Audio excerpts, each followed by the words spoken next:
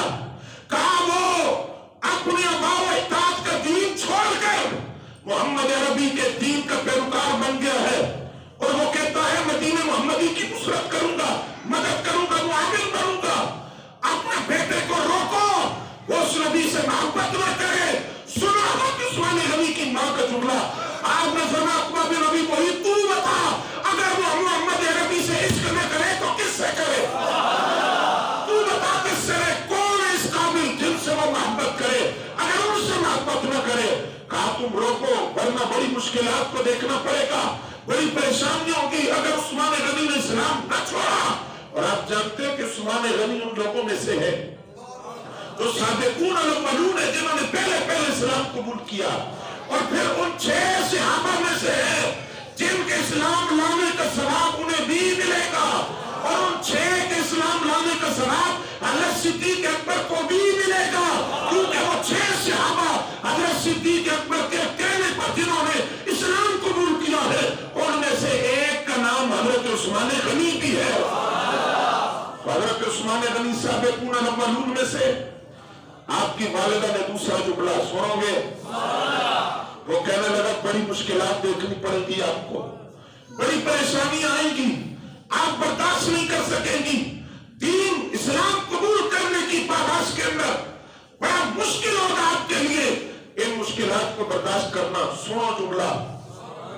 حضرت عثمان غنی کی ماں کہتی ہے سن، تو صرف عثمان کی بات کرتے ہیں، اموالنا وانفسنا دون محمد، تو عثمان کی بات کرتا ہے، خدا کی قسم اموالنا ہمارے مال، وانفسنا ہماری جانیں، دون محمد رسول اللہ کے قدموں پہ قربان ہے. ہم اپنے نبی کے، ہم سونے نبی کے، ہم پیارے نبی کے. یہ ماں حضرت عثمان غنی کی اکیلی کفر کے مقابلے میں کھڑی ہو گئی.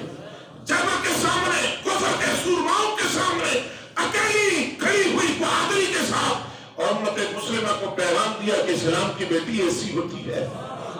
آج کسی اسلام کی بیٹی کو قرآن کی بات سناؤ تو وہ کہتی ہے فیشن تو یہ کہتا ہے، روایت تو یہ کہتا ہے. سنیے، میں آخر میں جس ہستی کا ذکر کرنے لگا، کل یوم وصال گزرے ان کا، جب میرے علم میں نہیں تھا، میں نے یہ تیاری کر لی، پھر مجھے پتا چلا کہ کل ہی ان کا یوم وصال بھی تھا. اور ان کا سب یہ تو ماں تھی نا حضرت عثمان غنی کی. اب جن کا ذکر کرنے لگا ہوں یہ بیٹی ہے صدیق اکبر کی. سن رہے ہو؟ ان کا نام ہے اسماء بنت ابی بکر. یہ چھوٹی بہن ہے حضرت عائشہ صدیقہ طیبہ طاہرہ کی. حضرت اسماء بنت ابی بکر رضی اللہ تعالیٰ عنہ، ان کا کردار سنیے اور ان کا تعارف. بیٹی حضرت صدیق اکبر کی، اور پھر بہن حضرت سید عائشہ صدیقہ کی، ماں حضرت عبداللہ بن زبیر کی. عبداللہ بن زبیر کی 2 باتیں میں عرض کروں گا کہ ماں کا کردار کیا تھا تربیت میں. پہلی بات، جس وقت مسلمان ہجرت کر کے مدینہ طیبہ آئے، یہودیوں نے ایک بات مشہور کر دی مدینہ میں. انہوں نے کہا ہم نے مسلمانوں پر ایسا جادو کر دیا ہے، ان کے ہاں بچہ پیدا نہیں ہوگا، ان کی نسل ختم ہو گئی ہے، بچہ پیدا نہیں ہوگا. جب بچہ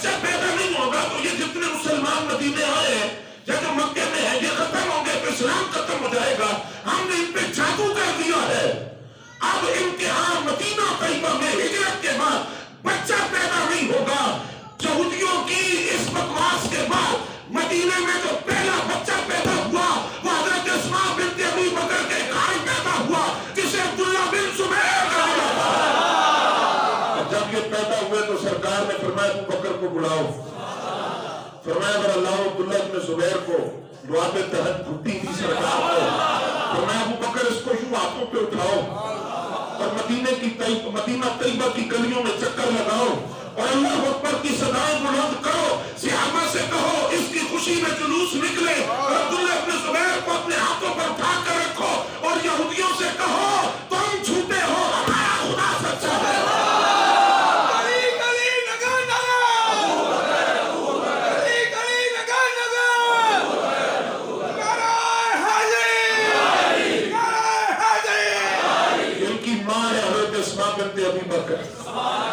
جس وقت سرکار ہجرت کر کے مدینہ طیبہ مکے میں خبر پھیل گئی کہ حضور ہجرت کر کے, لیکن بعض لوگوں کو بھی یہ نہیں پتا تھا کہ نال کون ہے, اور کفار نے خود سمجھا کہ ہوئے نہ ہوئے صدیق اکبر تو نال ہی نہیں, کیونکہ کسی موقع پہ وہ جدا ہوتے نہیں, وہ ساتھی ہوں گے. جب یہ بات کنفرم ہو گئی کہ حضرت صدیق اکبر ساتھ کے تو ابو جہل کافروں کا اتنا بڑا سورما سیدھا حضرت صدیق اکبر کے گھر پہنچا. حضرت اسماء بنت ابی بکر سامنے آئی, کہنے لگا بتاؤ تمہارے والد کدھر گئے, اور ساتھ وہ جن کی وہ نبوت کا اقرار کرتے سن رہے گا کدھر گئے. اب توجہ ذرا, توجہ میری طرف, کدھر گئے. اب ایک جملہ زبان سے نکلنا آپ سوچ سکتے ہیں کتنی بڑی ذمہ داری تھی. حضرت اسماء جانتی ہے حضور کہاں ہے, غار ثور میں. کیوں؟ کیونکہ کھانا یہ پہنچاتی ہے. کھانا پہنچانا بھی تو آسان بات نہیں, جان ہتھیلی پہ رکھ کے کھانا غار ثور میں لے جانا. ذات النطاقین ان کا لقب ہے. دو پٹوں والی کمر بند چادر جو تھی اس کو پھاڑ کے کھانا باندھ کر حضور تک غار ثور میں پہنچاتی تھی. تو کہا بتاؤ تمہارے والد اور وہ نبی کہاں ہے, تم جانتی ہو. اور حضرت اسماء جانتی تھی کہ حضور کہاں ہے. کتنی بڑی ذمہ داری تھی, کتنی بڑی امانت تھی سرکار کی جو حضرت اسماء بنت ابی بکر کے پاس تھی. آپ نے فرمایا میں جانتی ہوں لیکن نہیں بتاؤں گی. میں جانتی ہوں لیکن میں نہیں بتاؤں گی. میں اپنے نبی سے خیانت نہیں کر سکتی. جان چاہتی ہے تو چلی جائے, حضور کی امانت میں خیانت نہیں ہو سکتی. ابو جہل نے تھپڑ مارا. سیرت کی ساری کتابوں میں یہ واقعہ موجود ہے. اتنی زور کا تھپڑ مارا کہ حضرت اسماء کا کان زخمی ہو گیا, بالی زمین پہ گر گئی. ابو جہل نے کہا اب بتا. فرمایا ابھی تو کان زخمی ہوا ہے نا, جان بھی چلی جائے تو رسول اللہ کی امانت میں غداری نہیں ہو سکتی. یہ حضرت اسماء بنت ابی بکر ہے. ان کی والدہ نے اسلام قبول نہیں کیا, مشرکہ تھی. حضرت صدیق اکبر نے طلاق دے دی. ایک دن ملنے آ گئی. سن رہے ہو اسلام کی بیٹیاں کا کردار. ملنے آئی, دروازے پہ کھڑی ہے, ماں کو روک دیا. فرمایا تو پہلے روک, گھر کے اندر نہ آئی, پہلے نبی سے پوچھا ہوں ماں آئی ہے کافر ملوں یا نہ ملوں. حضور جو آپ فرمائیں گے. ماں ہے لیکن مشرکہ ہے, اگر میرے نبی نے اجازت دی تو میں ملوں گی. حالانکہ عورت کے لیے رشتے چھوڑنا, تعلق توڑنا بڑا مشکل ہے, لیکن یہ اسماء بنت ابی بکر ہے. سگی ماں دروازے پہ کھڑی ہے. فرمانے لگی تو ٹھہر, میں پہلے نبی سے پوچھ کے آؤں, اگر سرکار نے اجازت دی تو ملوں گی, ورنہ میں تجھ سے ملاقات نہیں کر سکتی. ہم خون کا تعلق نہیں دیکھتے, محبت رسول کا تعلق دیکھتے. ہم اپنے نبی کے, ہم سونے نبی کے, فیضان صدیق اکبر. نبی علیہ السلام کی خدمت میں گئی تو حضور نے فرمایا آنے دو, وہ شوق رکھتی ہے تم سے ملنے کا, اگرچہ کافرہ ہے لیکن ماں ہے, مل لو. لیکن کہا پہلے نبی سے پوچھوں گی.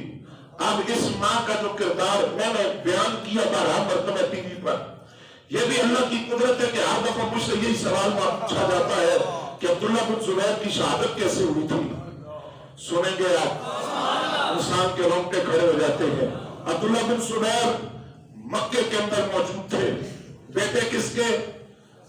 سارے نہیں بولے.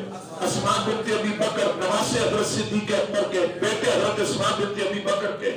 حجاج بن یوسف کو عبد الملک بن مروان نے بھیجا حضرت عبداللہ بن زبیر پر حملہ کرنے کے لیے, اور تاریخ کا یہ حصہ شاید آپ جانتے ہیں کہ 74 ہجری کے اندر کیا ہوا تھا خانہ کعبہ کے ساتھ. ایک وہ یزید نے کیا اور ایک عبد الملک بن مروان کے حکم پر جو کچھ ہوا تھا. گولے برسائے گئے بیت اللہ شریف پر, اور بیت اللہ شریف پر جب گولے برسائے گئے تو عبداللہ بن زبیر حرم مکہ میں موجود تھے. کئی مہینے, بعد نے لکھا 5 ماہ, بعد نے لکھا 7 ماہ تک مکے کا محاصرہ رہا. صدیق اکبر کا رواسہ ڈٹ کے کھڑا رہا, راستہ نہیں دیا ان کو. صدیقی خون تھا رگوں میں اور شیرنی ماں کی گود میں پلا تھا, ڈٹ کے کھڑا رہا اور ہجرت کی تاریخ کو دہرایا. 7 ماہ کے محاصرے کے بعد جب عبداللہ بن زبیر کے ساتھی چھوڑ گئے, تعداد کم ہو گئی, تو پھر عبداللہ بن زبیر اپنی ماں کے پاس آئے. اب اس وقت 74 سال عمر عبداللہ بن زبیر کی, آپ تصور کر سکتے ہیں ماں کی عمر کیا ہوگی, 90 سال, بعد میں لکھا 100 سال کے قریب ہو چکی تھی, نابینا ہو چکی تھی. 73 سال کا بیٹا آیا, اماں جی 2 راستے ہیں, یا تو گرفتاری دے دوں یا شہادت کی موت مر جاؤں.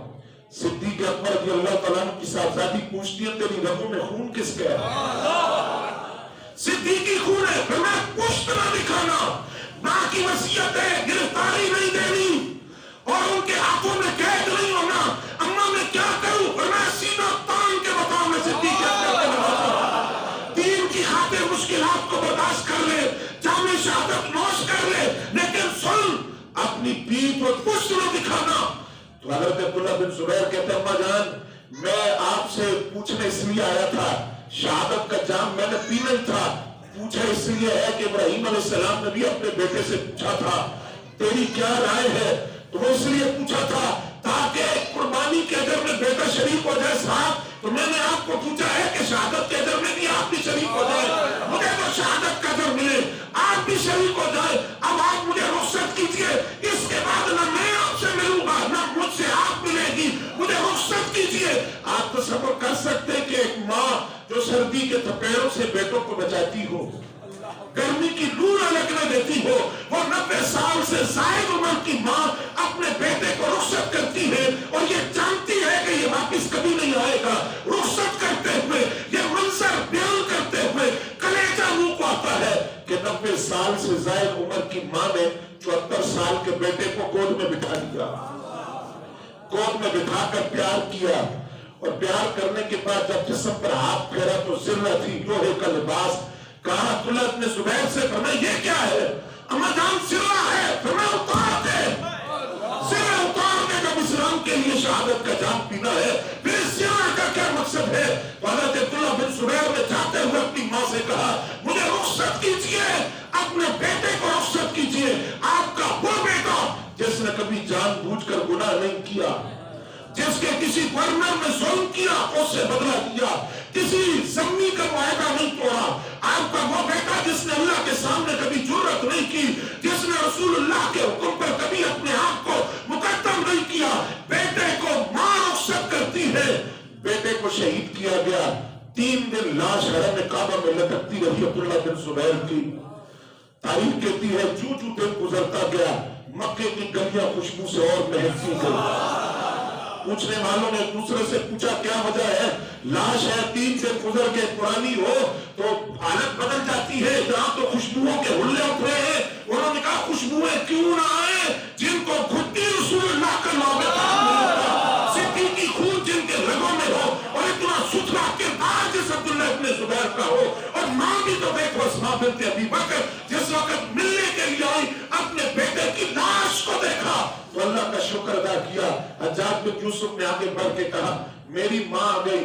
آپ نے فرمایا تیری ماں نہیں, عبداللہ بن زبیر کی ماں. میں اس بہادر کی ماں ہوں, میں جرأت والے بیٹے کی ماں ہوں. اور پھر دعا مانگی یا اللہ میں 100 سال کے قریب پہنچ چکی ہوں, لیکن مجھے موت نہ دینا جب تک میرے بیٹے کی لاش نیچے نہ اتر جائے. میں اپنے ہاتھوں سے خوشبو لگا کر بیٹے کو دفن نہ کر دوں. حضرت عبداللہ بن زبیر کو حضرت اسماء بنت ابی بکر نے اپنے ہاتھوں سے دفنایا, اور صرف 3 دن بعد ماں کا وصال ہوا. مکہ المکرمہ کے اندر ماں اور بیٹے کی قبر اکٹھی جنت المالا کے اندر موجود ہے. لیکن یہ اسلام کی بیٹیاں تھیں جنہوں نے پیغام دیا کہ اسلام کے لیے جس طرح مردوں نے تکالیف کو برداشت کیا, اسلام کی بیٹیاں بھی آگے آگے تھی. اور قرآن اللہ اللہ کا ان کو خراج تحسین پیش کر رہا ہے کہ جس طرح مردوں کو اجر ملے گا اس طرح خدا عورتوں کو بھی اجر عطا کرے گا. وما علینا الا